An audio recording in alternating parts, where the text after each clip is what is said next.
Isang mapagpalang Biyernes Santo sa ating lahat. Ito po ang ating latest weather update ngayong April 3, 2026. Ngayong araw wala naman po tayong minomonitor na low pressure area o bagyo sa loob at malapit sa ating Philippine Area of Responsibility.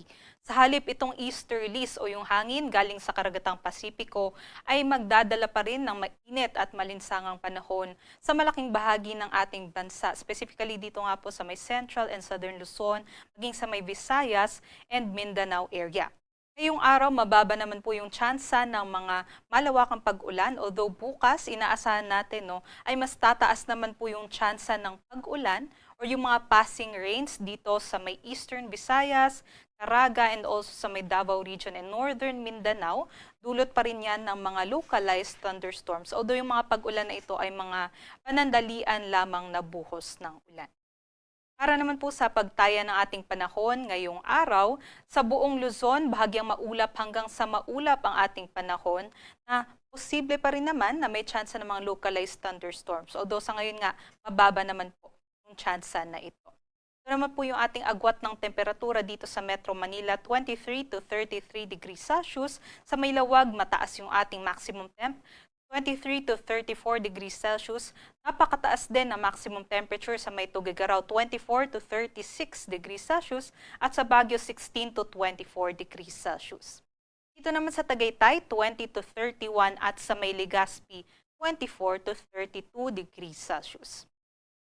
Dumako naman po tayo dito sa may Palawan, kung saan sa Puerto Princesa 24 to 32 degrees Celsius po ang ating agwat ng temperatura at sa may Kalayaan Islands naman 27 to 32 degrees Celsius po sila dyan.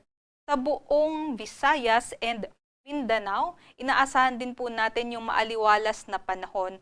Although yun nga po, mainit at maalinsangan, magdala po tayo ng mga payong, panangga po sa tinding sikat ng araw at advice lang din po natin para sa ating mga kababayan ay huwag po tayo masyadong pumunta po sa or lumabas po ng ating mga bahay, lalong-lalo na between 10 a.m. to 3 p.m. ng hapon dahil yun nga po yung putok ng araw sa atin.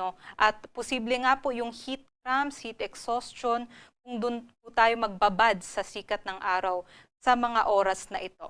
Ito naman po yung ating mga agwat ng temperatura dito sa may Visayas and sa may Cagayan de Oro, possible between 24 or 25 to 32 degrees Celsius at napakataas naman dito sa may Zamboanga, 24 to 34 degrees Celsius at sa may Davao, 25 to 35 degrees Celsius naman po ang agwat ng temperatura.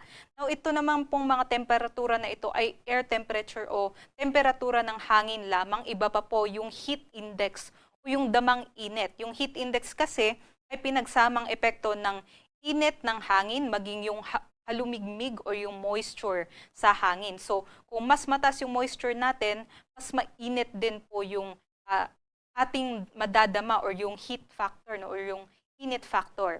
So, ito po yung pinakamataas na heat index dito po sa Metro Manila, 35 degrees Celsius at napakataas naman sa may Cotabato City, Maguindanao at Dumangas, Iloilo kahapon, 41 degrees Celsius na nasa may extreme caution category. Ganun din po ang ating mararanasan ngayong araw. Ito po yung ating forecast heat index. Sa Metro Manila ay mas tataas po 36 degrees Celsius at pinakamataas pa rin na heat index dito sa may Cotabato City at Dumangas, 41 degrees Celsius pa rin. Para naman sa lagay ng ating mga karagatan, wala naman po tayong gale warning na nakataas kaya't malaya ng mga makakapaglayag ng ating mga kababayan. Yung sunrise natin ay mamayang 5:51 a.m. dito sa Metro Manila at yung sunset naman mamayang 6:08